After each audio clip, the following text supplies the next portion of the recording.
Hello, EDU 534. We made it to our last week. I hope you are all doing well and you're not stressing out too much about our final paper. I hope everyone does a great job. My name is Allison Presser, and today I'm going to be comparing teacher qualifications and professional development in the United States, Finland, and Singapore.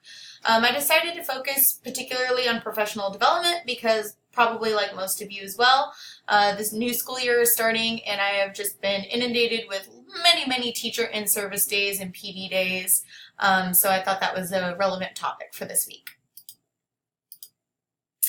So let's start by discussing No Child Left Behind, which defined a highly qualified teacher as someone who has a bachelor's degree, a state teacher certification, and has demonstrated competency in their subject area by passing a state exam. So yes, this means that some states in the United States might have a more rigorous teaching program, and therefore it's kind of difficult to look at the U.S. education system as a whole because it's not that uniform as a country, because each state has their own hand in what kind of qualifications we have. So in the United States, professional development is pretty lackluster, I would say, for a few reasons. First of all, many professional development opportunities are short-term and have no lasting influence on teachers applying what they've learned in their actual classrooms. There's also very little follow-up after a conference or a session or a teacher in-service day, and teachers are often left feeling like their time was wasted when they could have otherwise been lesson planning or getting classrooms ready. Teachers in the United States also have very little time for collaboration. Personally speaking, as an art teacher, I feel pretty isolated within my content area. There are other art teachers on campus, but we all teach unique subjects. I teach photography, there's a drawing and painting teacher, a ceramics teacher, a mixed media teacher. So we always jump at the opportunity to collaborate with teachers at other school sites in the district, since we have more ideas to share that way.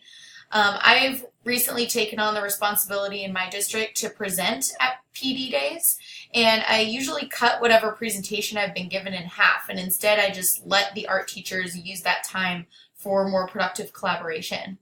PD in the United States is also often irrelevant. A common complaint I hear from teachers is how they feel the latest and greatest of whatever it is we're being presented on might not be the most applicable to their classrooms or their content area.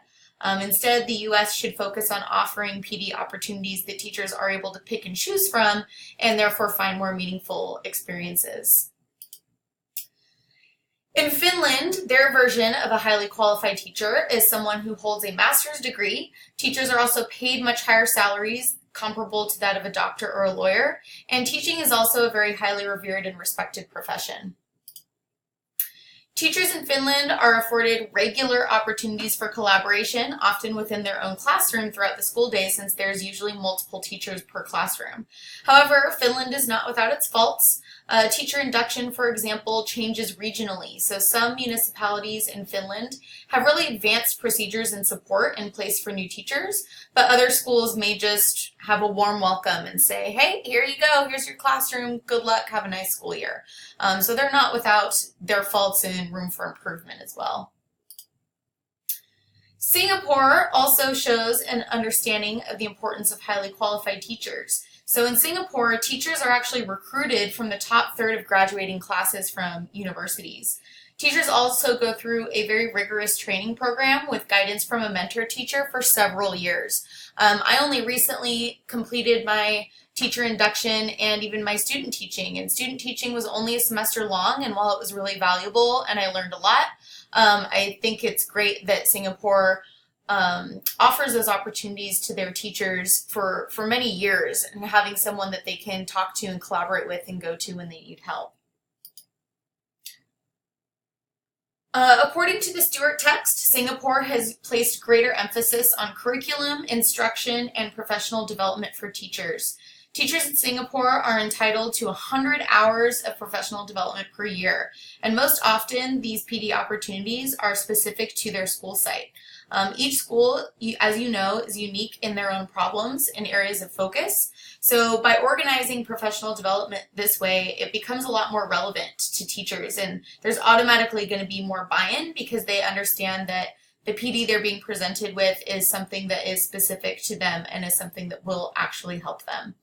Also, teachers are encouraged to travel and examine educational systems in other countries to examine their own best practices. So they're aware of the need for reflection and change on a regular basis. So lots of differences here between the US, Finland, and Singapore when it comes to preparing teachers. Here are my references.